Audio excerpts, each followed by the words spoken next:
सो इस वीडियो में हम स्टेप बाय स्टेप देखेंगे कि किसी यूनिवर्सिटी को शॉर्टलिस्ट कैसे करना है, और इसमें मैं आप लोगों को एक यूनिवर्सिटी शॉर्टलिस्ट करके भी दिखाऊंगा। सो सिंपली आपने गूगल पे जाना है और वहाँ पे जाके .de पे जाना है। ये पहली वेबसाइट ही ओपन कर लेनी है। यहाँ पे ऊपर इंग्लिश का ऑप्शन आपने सिलेक्ट कर लेना है, या ऊपर वाला ऑप्शन अगर आपका नहीं आ रहा तो यहाँ से भी आप इंग्लिश सिलेक्ट कर सकते हो। सो सिंपली नीचे आएंगे हम, यहाँ पे आपने इंटरनेशनल प्रोग्राम्स की तरफ जाना है। यहाँ पे सारे आपको मास्टर और बैचलर के प्रोग्राम मिल जाएंगे। अगर आपने स्कॉलरशिप जर्मनी में देखने हैं तो आप इस वाले सेक्शन में जाओगे और यहाँ से आप स्कॉलरशिप्स देखोगे। सो हम सिंपली इंटरनेशनल प्रोग्राम्स पे जाएंगे। जहाँ पे जाके आपने अपना कोर्स टाइप सेलेक्ट कर लेना है कि आप बैचलर्स के कोर्सेज देखना चाह रहे हो या मास्टर के कोर्सेज। तो मैं मास्टर का आपको बता देता हूँ कि आपने सिंपली इसको सिलेक्ट कर लेना है। फिर आपने कोर्स की लैंग्वेज हमेशा इंग्लिश में सिलेक्ट कर लेनी है अगर आप मास्टर के लिए जाना चाह रहे हो, और अगर आप बैचलर के लिए जाना चाह रहे हो तो फिर आप दोनों सिलेक्ट कर सकते हो। तो यहाँ पे आगे फील्ड ऑफ स्टडीज का ऑप्शन है, तो यहाँ से आप अपना डिसिप्लिन सेलेक्ट कर सकते हो कि आपका बैचलर में कौन सा डिसिप्लिन था। अगर तो इनमें से कोई आपका डिसिप्लिन था तो आप सिलेक्ट कर लें उसे, अगर नहीं था तो इसे रहने दें। और जो आपने बैचलर में डिग्री की होगी उसका नाम यहाँ पे सर्च करें, या अगर आपने कोई स्पेसिफिक कोर्स करना है आगे जर्मनी में जाके तो उस कोर्स का नाम लिखें। लेट्स सपोज मैं आर्टिफिशियल इंटेलिजेंस का कोर्स करना चाह रहा हूँ, तो मैं यहाँ पे लिखूंगा artificial intelligence, then simply click on search. तो यहाँ पे सारे कोर्सेज आ चुके हैं अकॉर्डिंग टू आवर प्रेफरेंस, जो फिल्टर हमने सिलेक्ट किए हैं। और थिन डाउन करने के लिए यहाँ पे हमें मजीद फिल्टर्स मिल जाएंगे। यहाँ पे फील्ड ऑफ स्टडीज का फिल्टर है, तो इसमें वही डिसिप्लिन वगैरह दिए हुए हैं। यहाँ पे कोर्स लैंग्वेज का एक ऑप्शन है, तो यहाँ से आप लैंग्वेज सिलेक्ट कर सकते हो। यहाँ मोड ऑफ स्टडी का एक फिल्टर है, तो यहाँ से आप सिलेक्ट कर सकते हो कि फुली ऑन साइट यानी कि फिजिकल क्लासेस होनी चाहिए या फुली ऑनलाइन होना चाहिए। तो आई विल सजेस्ट कि आप इसको रहने दें या ये फुली ऑन साइट सिलेक्ट कर लें। लोकेशन का फिल्टर लगाने की कोई जरूरत नहीं है, सो इसको हम एंड पे देखेंगे जब हमें एडमिशन मिल जाएंगे। इंस्टीट्यूशन का फिल्टर लगाने की भी कोई जरूरत नहीं है, तो आप सिंपली यहाँ पे नीचे आ जाओगे और यहाँ से ट्यूशन फीस का फिल्टर लगाओगे और इसको सिलेक्ट करोगे नो फी पे। सो यहाँ पे सेमेस्टर बिगिनिंग का एक फिल्टर है। अगर आप समर सेमेस्टर के लिए जाना चाह रहे हो तो आप समर सेमेस्टर वाला फिल्टर सिलेक्ट करोगे। अगर आप विंटर के लिए जाना चाह रहे हो तो आप विंटर वाला सिलेक्ट करोगे। जैसे ही हम इसे सिलेक्ट करेंगे हमारे रिजल्ट चेंज हो जाएंगे। सो अब हमें 20 रिजल्ट्स दिखा रहा है। सो लेट्स सपोज मैं इस यूनिवर्सिटी को सिलेक्ट कर लेता हूँ। मैं इसको देखता हूँ कि ये मेरे क्राइटेरिया पे पूरा उतरती है या नहीं। सो इसमें शॉर्टलिस्ट करने से पहले हम सिंपली रिक्वायरमेंट्स और रजिस्ट्रेशन के ऑप्शन में जाएंगे। इसमें हम देखेंगे कि क्या जो मैंने बैचलर में डिग्री की है क्या ये कोर्स उस डिग्री को एक्सेप्ट करता भी है कि नहीं करता। सो लेट्स सपोज मैंने बैचलर कंप्यूटर साइंस में किया, तो हम देखेंगे यहाँ पे क्या इन्होंने कंप्यूटर साइंस की डिग्री मेंशन की हुई है या नहीं की हुई। सो यहाँ पे सिंपली मेंशन है कि completion of an excellent bachelor's degree और corresponding qualification in computer science. That means हम इस कोर्स का बेसिक क्राइटेरिया मीट कर रहे हैं कि हमारी जो बैचलर की डिग्री है वो कंप्यूटर साइंस में है। बाय द वे इन्होंने आगे भी डिग्रीज मेंशन कर रखी हैं कि ये मैथमेटिक्स वालों को भी ले लेते हैं। सो जब भी आपने यूनिवर्सिटी शॉर्टलिस्ट करनी है तो आपने इसने रिक्वायरमेंट और रजिस्ट्रेशन वाला सेक्शन को लाजमी तौर पे स्कैन आउट करना है और एकेडमिक एडमिशन रिक्वायरमेंट्स को अच्छी तरह देख लेना है कि क्या आप इन एकेडमिक एडमिशन रिक्वायरमेंट्स को मीट कर भी रहे हो कि नहीं कर रहे। अगर तो आप मीट कर रहे हो देन दैट मीन्स आप गुड टू गो।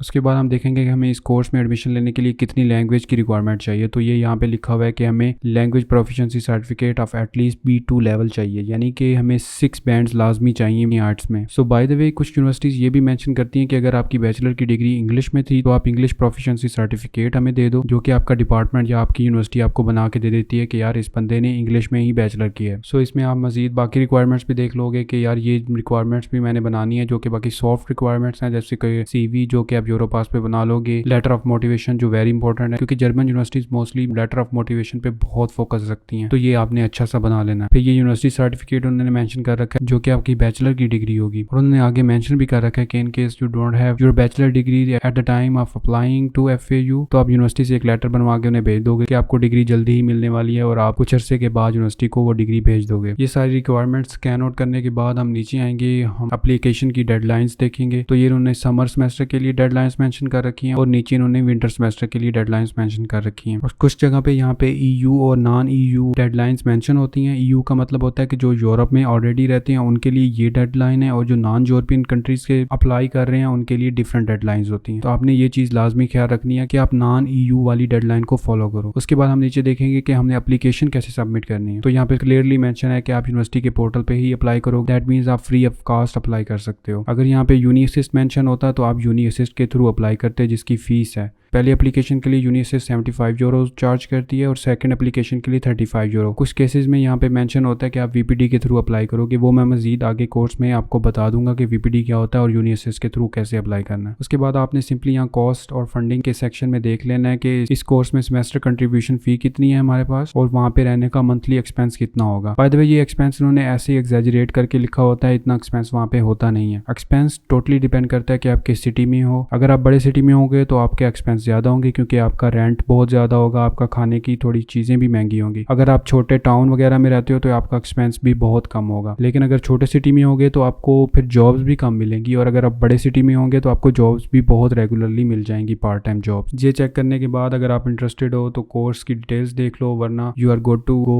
अगर आप ये सारी एडमिशन की रिक्वायरमेंट्स को मैच कर रहे हो तो आप एलिजिबल हो। इसके अलावा अगर आप इस सेक्शन में देखोगे तो आपको इस सेक्शन में इस कोर्स का एक कोऑर्डिनेटर मिल जाएगा जो कि ये है, और उसका नीचे ईमेल एड्रेस और फ़ोन नंबर मिल जाएगा। अगर आपको इस कोर्स के रिलेटेड कोई भी इन्फॉर्मेशन लेनी होगी तो आप यहाँ पे कॉल कर लोगे या उन्हें ईमेल कर लोगे, तो यूजुअली 1 से 2 दिन के अंदर अंदर उनका ईमेल का रिप्लाई आ जाता है। और मजीद अगर आपने इस कोर्स के रिलेटेड इन्फॉर्मेशन लेनी हो तो यहाँ पे आप कोर्स की वेबसाइट पे जाओगे और यहाँ पे आपको सारी इन्फॉर्मेशन मिल जाएगी इस कोर्स के रिलेटेड। सो शॉर्ट लिस्ट करने के लिए आपको इतनी इन्फॉर्मेशन काफ़ी है। आपने बस देखना है कि आप एकेडमिक एडमिशन रिक्वायरमेंट्स पूरी कर रहे हो कि नहीं कर रहे। अगर आप पूरी कर रहे हो तो आप सिंपली उस यूनिवर्सिटी को शॉर्ट लिस्ट करके रख लो। सो शॉर्ट लिस्ट करने के लिए मैंने एक PDF बना के रखा हुआ है। इस PDF का आपको लिंक भी नीचे मिल जाएगा। सो शॉर्ट लिस्ट हमने इस तरह करना है कि हमने सब्जेक्ट का नाम कॉपी कर लेना है, यूनिवर्सिटी का नाम कॉपी कर लेना है, डेडलाइन देख लेनी है, वो कॉपी करके यहाँ पे लिख लेनी है ताकि हम डेडलाइंस को इजीली ट्रैक कर सकें। फिर हमने ये लिख लेना है कि हमने यूनिवर्सिटी के थ्रू अप्लाई करना है इस कोर्स पे या हमने यूनिवर्सिटी के पोर्टल के थ्रू अप्लाई करना है। और रिक्वायरमेंट्स में हम ये मेंशन कर लेंगे कि अच्छा आइट्स में हमें इतने बैंड लाजमी लेके आने हैं तभी हम एलिजिबल हैं इस कोर्स में अप्लाई करने के लिए। और लास्ट पे आप यहाँ पे लिंक कॉपी करके रख लोगे क्योंकि मोस्टली यूनिवर्सिटीज़ की डेडलाइंस थोड़ी बहुत चेंज होती रहती हैं, तो हम बार बार इस लिंक के थ्रू जाके देखते रहेंगे कि क्या यूनिवर्सिटी की कोई डेडलाइन चेंज तो नहीं होगी। सो इसी मेथड से आप फिल्टर लगा के 1 by 1 सारी यूनिवर्सिटीज़ को देखोगे और जो यूनिवर्सिटी आपकी एकेडमिक प्रोफाइल के साथ मैच हो रही है और आप एलिजिबल हो उस यूनिवर्सिटी में अप्लाई करने के लिए, उस यूनिवर्सिटी का डाटा आप यहाँ पे लिख लोगे। और इसी प्रोसेस को हम कहते हैं कि यूनिवर्सिटी शॉर्ट लिस्ट करना।